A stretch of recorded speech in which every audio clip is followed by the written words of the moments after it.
बिस्मिल्लाहिर्रहमानिर्रहीम। अस्सलामुअलैकुम दोस्तों, welcome to farming and business ideas YouTube channel में एक नई वीडियो के साथ आपको खुश आमदीद कहते हैं।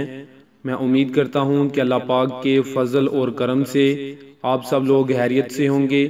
दोस्तों, इस वक्त मैं मौजूद हूँ एक कट्टा प्लस बछड़ा फार्म पर।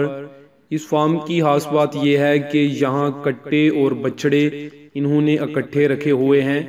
तो हम इस फार्म के ओनर से पूछेंगे कि कट्टों के कारोबार में ज़्यादा फ़ायदा है या कि बछड़ों के कारोबार में, इन्होंने कट्टे और बछड़े इकट्ठे क्यों रखे हुए हैं। इसके अलावा कट्टा फार्मिंग और बछड़ा फार्मिंग के मतलब मज़ीद मुफीद और अहम मालूमात से आपको आगाह किया जाएगा। तो चलें स्टार्ट करते हैं इस फार्म के ओनर का इंटरव्यू। अस्सलाम वालेकुम। वालेकुम सलाम। सर, आपका नाम? हाजी अनवर जवेद। हाजी अनवर जवेद। अच्छा सर, बताइएगा ये जगह कौन सी है?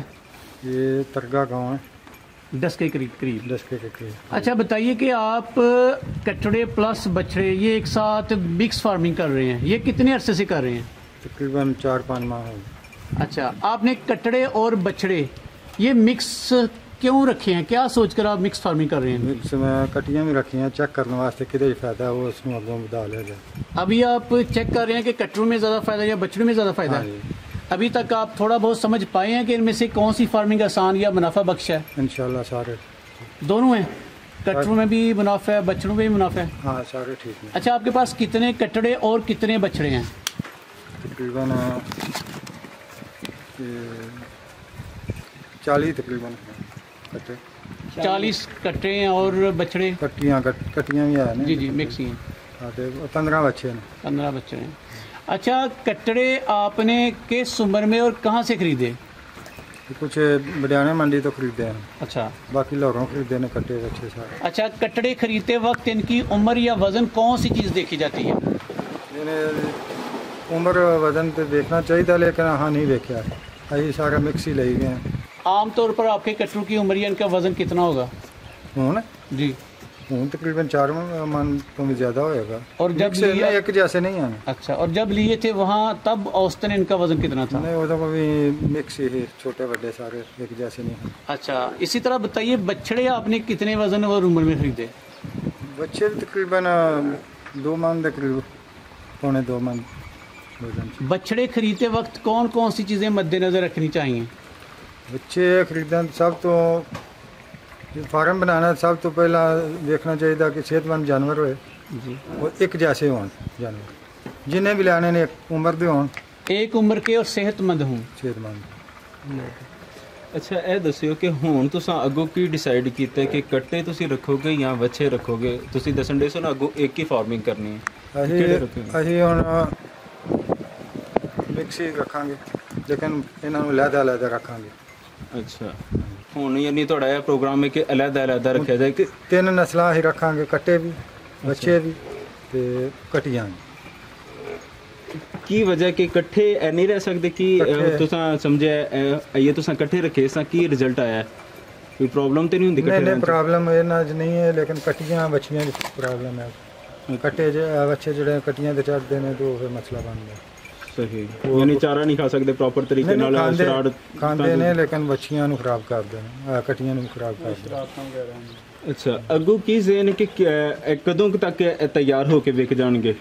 ਤਿਆਰ ਹੋ ਸਕਦਾ ਇਹਨੂੰ ਐਸੇ ਹੀ ਤੇ ਇਹਨਾਂ ਦਿਨਾਂ 'ਚ ਵੇਚ ਦਈਏ, ਹੋ ਸਕਦਾ 2-4 ਮਹੀਨੇ ਮੁਨਾਸਿਬ ਰੇਟ ਮਿਲੇ ਉਦੋਂ। ਹਾਂ, ਜਦੋਂ ਮੁਨਾਸਿਬ ਰੇਟ ਮਿਲਿਆ ਉਦੋਂ ਵੇਚਾਂਗੇ। ਅਮੂਮਨ ਕਿੰਨਾ ਚਿਰ ਰੱਖਦੇ ਹੋ ਇਹ ਕੱਟੇ? ਤਕਰੀਬਨ 4 ਮਹੀਨੇ। 4 ਮਹੀਨੇ। ਫੀਡ ਕਿਹੜੀ ਦੇ ਰਹੇ ਹੋ? ਫੀਡ ਪਹਿਲੇ ਤੇ ਅਸੀਂ ਬਰਕਤ ਫੀਡ ਦੇ ਰਹੇ ਹਾਂ, लेकिन ਹੁਣ ਅੱਗੋਂ ਨਹੀਂ, ਅਸੀਂ ਅੱਗੋਂ ਆਪਣੀ ਬਣਾਵਾਂ ਤਿਆਰ ਕਰਾਂਗੇ। सही। एक दिन में कितना खर्चा आ जाता है फीड का, एक कट्टे या बच्चे पर? ये तो वजन के हिसाब में तकरीबन एक दिन में एक कट्टा वजन के हिसाब से मीन के एक मन का जो कट्टा है वो कितनी खुराक खा लेता है? कितना मन का? तकरीबन 1 किलो। ठीक हो गया। अच्छा, एक बात सबसे हम ये बताइएगा कि ये लंबाई और चौड़ाई जो आपने शेड की बनाई हुई ये बता दीजिएगा, ये कितनी है? ये 100 फुट लंबाई है जी, 30 फुट चौड़ाई है। ठीक हो गया। अच्छा, नस्ल के बारे में बताइएगा कि बच्चों की नस्ल आपके पास कौन सी मौजूद है इस टाइम? देसी ज़्यादा है। देसी ज़्यादा है? क्या इनकी बढ़ोतरी ज़्यादा होती है, इस वजह से आपने रखे हुए हैं? ठीक हो गया। इनको मोटा करने के लिए आप वनडे के अलावा, फीड के अलावा और क्या क्या देते हैं इनको? आलू दे रहे हैं। आलू आलू आलू देने का तरीका बताइए थोड़ा सा। आलू पहले पट्ठे पा लेने, उस तो बाद फिर आलू छोड़ देने, असर खा लेने। वो तकरीबन कितने केजी? 4 kilo 4 kilo. पी जाने। और बछड़ों और कटरों दोनों को या सिर्फ कटरों को? सारा सबको देते हैं? सबको। ਅੱਛਾ ਇਹਨਾਂ ਕੱਟਿਆਂ ਵਾਸਤੇ ਕਿੰਨਾ ਕੁ ਚਾਰਾ ਤੁਸੀਂ ਅਰੇਂਜ ਕੀਤਾ ਹੈ ਵੀ ਜਿਹੜਾ ਤੁਸੀਂ ਸਮੇਂ ਦਾ ਐਸਟੀਮੇਟਡ ਬੜਾ ਸਾਰਾ ਇਹਨਾਂ ਦਾ ਜਿਹੜਾ ਤਰੀਕਾਕਾਰ ਉਹ ਤੇ ਇਹ ਨਹੀਂ ਹੈ। ਤਰੀਕਾਕਾਰ ਇਹਨਾਂ ਦਾ ਸੈਲਾ ਹੀ ਦਾ। ਅੱਛਾ ਲੇਕਿਨ ਪਹਿਲਾਂ ਆਹ ਨਵਾਂ ਕੰਮ ਸ਼ੁਰੂ ਕੀਤਾ ਸਾਡੇ ਕੋਲੋਂ, ਪਹਿਲਾਂ ਸੈਲਾ ਹੀ ਨਹੀਂ ਸੀ। ਠੀਕ ਹੈ ਹੁਣ ਅੱਗੋਂ ਅਸੀਂ ਸੈਲਾ ਹੀ ਇਹਨਾਂ ਦਾ ਤਿਆਰ ਕਰ ਰਹੇ ਹਾਂ। ਠੀਕ ਹੈ ਤੇ ਚਾਰਾ ਕਿੰਨਾ ਤੁਸੀਂ? ਚਾਰਾ ਤਕਰੀਬਨ ਹੁਣ 5 ਕਿੱਲੇ ਜਵਾਰ ਬੀਜੀ ਹੈ। ਠੀਕ ਹੈ ਪਹਿਲਾਂ ਸਟਾਲਾ ਹੈ ਕੋ 5 ਕਿੱਲੇ, ਨਾਲ ਕਣਕ ਵੀ ਚਾਰ ਦੇ। ਇਹਦੇ ਪਿੱਛੇ ਤੂੜੀ ਨਜ਼ਰ ਆਉਂਦੀ ਹੈ ਵੀ ਇਹਨਾਂ ਵਾਸਤੇ ਤੁਸੀਂ ਇਹਨਾਂ ਸਟਾਕ ਵਾਸਤੇ ਤੂੜੀ ਸਟਾਕ ਕੀਤੀ। ਕਿਸ ਐਸਟੀਮੇਟ ਦੇ ਮੁਤਾਬਕ ਕੀਤੀ ਜੀ ਵੀ ਕਿੰਨਾ ਕੱਟਿਆਂ ਵਾਸਤੇ ਕਿੰਨੀ ਕਾਫੀ ਹੋਏਗੀ? ਇਹ ਤੇ ਫਿਰ ਨਾਲ ਅੱਗੋਂ ਜ਼ਰੂਰਤ ਦੇ ਤਜਰਬੇ ਨਾਲ ਮੁਤਾਬਕ ਹੋਰ ਲੈ ਲਾਂਗੇ ਨਾ। ਹੁਣ ਅਸੀਂ ਕਾਫੀ ਸਾਰੀ ਸਟਾਕ ਕਰ ਲਈਏ। ਹਾਂ ਉਹ 25 ਬਾਈ 50 ਦਾ ਸ਼ੈੱਡ ਹੈ, ਸਾਰਾ ਫੁੱਲ ਕੀਤਾ। ਤੁਸੀਂ ਕਹਿ ਰਹੇ ਹੋ ਕਿ ਤੁਸੀਂ ਤਜਰਬਾ ਕੀਤਾ ਇਸ ਦਫਾ ਕੱਟੇ ਵੱਛੇ ਮਿਕਸ ਰੱਖ ਕੇ, ਕੁਝ ਚੀਜ਼ਾਂ ਤੁਸੀਂ ਆਹਿਸਤਾ ਆਹਿਸਤਾ ਸਿੱਖਦੇ ਹੋ ਪਏ। ਤੁਸੀਂ ਆਪਣੇ ਇਸ ਤਜਰਬੇ 'ਚ ਕਿਹੜੀਆਂ ਚੀਜ਼ਾਂ ਸਿੱਖੀਆਂ ਨੇ ਜਿਹੜੀਆਂ ਤੁਹਾਨੂੰ ਪਹਿਲੇ ਨਹੀਂ ਹਨ ਪਤਾ? ਪਹਿਲੇ ਤੇ ਆਮ ਪੱਠੇ ਵਾਲਾ ਕੰਮ ਹੈ ਨਾ। ਪੱਠੇ ਪਹਿਲੇ ਆਮ ਲੋਕ ਜਿਹੜੇ ਪੱਠੇ ਨਿਰੇ ਤੇ ਕੰਮ ਚਲਾਉਂਦੇ ਹਨ। ਅੱਛਾ ਹੁਣ ਵੰਡਾ ਪੱਠੇ ਚੱਲੇ ਜੇ, ਯਾਨੀ ਕੱਟੇ ਬੱਚਿਆਂ ਨੂੰ ਵਨਡੇ ਸਾਈਲੇਜ ਤੇ ਪਾਲਣਾ ਚਾਹੀਦਾ ਬਜਾਏ ਪੱਠਿਆਂ ਦੇ। ਪੱਠਿਆਂ ਨਾਲ ਤੇ ਬੜਾ ਲੰਮਾ ਕੰਮ ਹੈ, ਉਹ ਤੇ ਸਾਲਾਂ ਦੇ ਹਿਸਾਬ ਨਾਲ। ਇਹ ਜਿੰਨਾ ਤੁਸੀਂ ਮਾਰ ਰੱਖਿਆ ਹੈ, ਕੱਟੇ ਵੀ ਨੇ ਬੱਚੇ ਵੀ ਨੇ, ਤੇ ਇਹਦੇ ਵਾਸਤੇ ਕਿੰਨੇ ਬੰਦੇ ਕਾਫੀ ਹੋਣਗੇ ਇਹਨੂੰ ਸਾਂਭਣ ਵਾਸਤੇ? ਇਸ ਤਰ੍ਹਾਂ ਤੇ 2 ਬੰਦੇ ਆਹ ਰੱਖੇ ਨੇ। ਅੱਛਾ ਤੇ ਜੇ ਸੈਲਾ ਹੀ ਤਿਆਰ ਹੋਏ ਤੇ ਫਿਰ ਇਹਨਾਂ ਵਾਸਤੇ 1 ਬੰਦਾ ਵੀ ਕਾਫੀ ਹੈ। ਤੇ 100-200 ਜਾਨਵਰ, 200-300 ਜਾਨਵਰ ਵਾਸਤੇ ਵੀ 2 ਬੰਦੇ ਕਾਫੀ ਨੇ।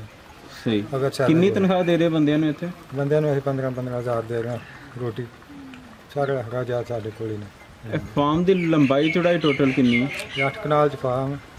ਅੱਛਾ 8 ਕਨਾਲ ਚ ਤੇ ਟੋਟਲ ਇਹਨਾਂ, ਲੇਕਿਨ ਵਿੱਚੋਂ ਤੁਸੀਂ ਇਹ ਥੋੜੇ ਨੇ ਇਸ ਕਰਕੇ ਸ਼ਾਇਦ ਹਾਂ, ਬੰਦਸ਼ ਇਹ ਤੇ ਕੀਤੀ। ਅੱਗੋਂ ਹੁਣ ਮਾਲ ਜ਼ਿਆਦਾ ਕਰਾਂਗੇ ਤੇ ਫਿਰ ਸਾਰਾ ਇਸਤੇਮਾਲ ਇਸੇ ਚੀਜ਼। ਅੱਛਾ ਸਰ, ਇਹਨਾਂ ਦੀ ਬਿਮਾਰੀਆਂ ਦੇ ਹਵਾਲੇ ਨਾਲ ਦੱਸਿਓ ਕੋਈ। ਬਿਮਾਰੀਆਂ ਇਹਨਾਂ ਦੀ ਵੈਕਸੀਨ ਕਰਾਈ ਹੈ ਪਹਿਲਾਂ। ਬਿਮਾਰੀ ਤੇ ਅਲਹਮਦੁਲਿਲਾ ਕੋਈ ਨਹੀਂ ਆਈ। ਟਾਈਮ ਨਾਲ ਵੈਕਸੀਨ ਕਰਾ ਲਈਏ ਤੇ ਫਿਰ ਕਿੰਨੇ ਅਰਸੇ ਬਾਅਦ ਕਰਾਉਂਦੇ ਹੋ ਵੈਕਸੀਨ? ਇੱਥੋਂ ਦੇ ਜਿਸ ਵਕਤ ਆਏ ਨੇ ਪਹਿਲਾਂ ਸਭ ਤੋਂ ਕੀੜਿਆਂ ਵਾਲੀ ਦਵਾਈ ਦਿੱਤੀ ਹੈ ਇਹਨਾਂ ਨੂੰ। ਅੱਛਾ ਉਸ ਤੋਂ ਬਾਅਦ ਇਹਨਾਂ ਨੂੰ ਆਹ ਜਿਹੜੀ ਮੂੰਹ ਖੋਰ ਤੇ ਮਰਲ ਸਰਕਾਰੀ ਡਾਕਟਰ ਆਉਂਦਾ ਜੋ ਦੱਸਦਾ ਕਰ ਲੈਂਦੇ।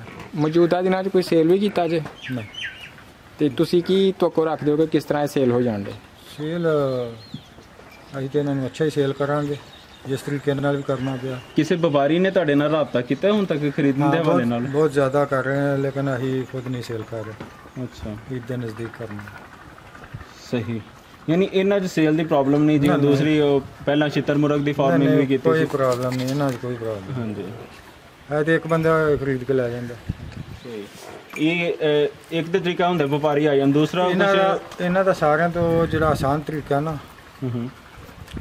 ਉਹ ਤੇ ਵੇ ਇਕੱਠੇ ਹੀ ਜਿਹੜਾ ਲਾਹੌਰ ਲੈ ਜੇ ਉਹ ਤੋਂ ਜ਼ਬਾ ਕਰਕੇ ਤੂੰ ਗੋਸ਼ਤ ਵਜ਼ਨ ਦੇ ਹਿਸਾਬ ਨਾਲ ਪੈਸੇ ਦੇ ਦਿੰਦੇ ਨੇ। ਅੱਛਾ ਜ਼ੀਬਾ ਖਾਨੇ 'ਚ ਜਾ ਕੇ? Slaughter house. ਅੱਛਾ ਸਲਾਈਟਰ ਹਾਊਸ ਆ ਕੇ।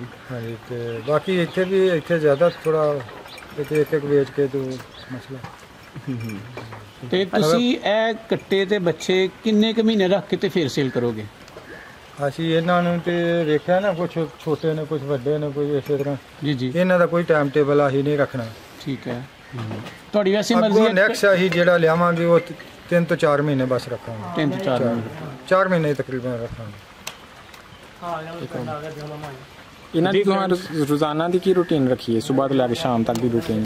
ਸਵੇਰ ਇਹਨਾਂ ਨੂੰ ਪੱਠੇ ਪਾਈ ਦੇ ਨਾਲ ਵੰਡਾ ਪਾਈ ਦਾ। ਉਸ ਤੋਂ ਬਾਅਦ ਆਲੂ ਪਾਈ ਦੇ ਨੇ। ਆਲੂ ਬਾਅਦ ਚ ਪਾਈ ਦੇ ਨੇ। ਫਿਰ ਉਸ ਤੋਂ ਬਾਅਦ ਫਿਰ ਸਾਰਾ ਦਿਨ ਫਿਰਦੇ ਰਹਿੰਦੇ ਨੇ। ਪਿਛਲੇ ਟਾਈਮ ਫਿਰ ਇਹਨਾਂ ਨੂੰ ਪੱਠੇ ਪਾਈ ਦੇ ਨੇ। ਅੱਛਾ ਮੈਂ ਦੇਖਣਾ ਫਿਰਦੇ ਰਹਿੰਦੇ, ਧੁੱਪੇ ਵੀ ਫਿਰਦੇ ਹਨ, ਇਹਨਾਂ ਨੂੰ ਕੋਈ ਨਹੀਂ? ਨਹੀਂ, ਇਹਨਾਂ ਆਪਣੀ ਮਰਜ਼ੀ ਆ, ਉਹਨਾਂ ਵਾਸਤੇ ਬਣਾਇਆ। ਨਾ ਥੱਲੇ ਆਉਂ ਤੇ ਆਹੀ ਧੱਕੇ ਨਾਲ ਤੇ ਨਹੀਂ ਇਹਨਾਂ ਨੇ ਲਿਆਉਣਾ। ਠੀਕ ਹੈ। ਅੱਛਾ ਸ਼ੈੱਡ ਦਾ ਖਰਚਾ ਤਕਰੀਬਨ ਕਿੰਨਾ ਕੁ ਆਇਆ ਸੀ ਤੁਹਾਡਾ ਬਣਾਉਣ ਲੱਗਿਆ? ਸ਼ੈੱਡ ਦਾ ਤਕਰੀਬਨ 5 ਲੱਖ ਆ ਗਿਆ ਖਰਚਾ। 5 ਲੱਖ ਵਿੱਚ ਤਿਆਰ ਹੋਇਆ? ਠੀਕ ਹੈ। ਸ਼ੈੱਡ ਦੇ ਉੱਤੇ ਤੁਸੀਂ ਸਲੈਬਾਂ ਪਾਈਆਂ ਨੇ, ਸਲੈਬਾਂ ਦੇ ਉੱਤੇ ਕੋਈ ਚੀਜ਼ ਨਹੀਂ ਪਾਈ? ਨਹੀਂ ਪਾਣੀ ਹੁਣ ਉੱਤੇ ਸੀਮੈਂਟ ਬਜਰੀ ਪਾਵਾਂਗੇ। सीमेंट बजरी पाओगे? ਹੁਣ ਹੀ ਥੋੜੀ ਦੇਰ ਹੋਏ तैयार किया ही आलम। अच्छा हमने एक बात सुनी है कि ये जो बच्चों का गोश्त होता है ये लाल हो जाता है एज़ कम्पेयर टू जो कट्टे होते हैं। क्या ये कट्टों का गोश्त सही सेल होता है कि बच्चों का? भाई ना कट्टियां दा कीता ते ना बच्चियां दा कीता। आप ही लैके खाने हाल सीधा तो अगों कोई करेगा तो दसेगा ये तजर्बा को ये सही का तजर्बा है। सर आपने बहुत मुफीद मालूमात हमारे साथ शेयर की, आपका बहुत बहुत शुक्रिया।